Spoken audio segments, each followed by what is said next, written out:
Des monticules de matériaux brûlés reposent toujours sur cet entrepôt de stockage illégal.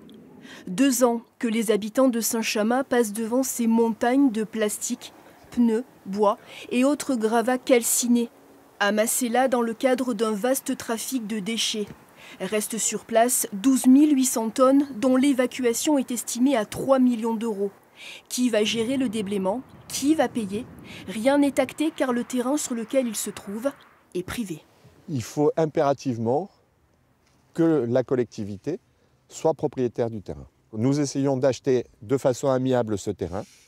Si malheureusement nous ne pouvons pas nous entendre avec les propriétaires, dans tous les cas nous serons obligés de lancer ce qu'on appelle une déclaration d'utilité publique, une DUP, pour nous permettre de faire ce qu'on appelle une expropriation, récupérer le terrain pour ensuite déblayer.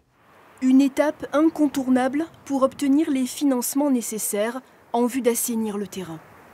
Nous pourrions demander des aides à travers différentes subventions, notamment au service de l'État, mais à d'autres organismes, pour essayer de déblayer et sortir à nouveau du terrain à vocation économique, puisque nous en manquons cruellement sur le territoire saint-chamassin. À proximité du site, Bruno Assionne habite et travaille. Pour ce riverain et professionnel de la zone, il y a urgence à mettre en place des solutions pérennes.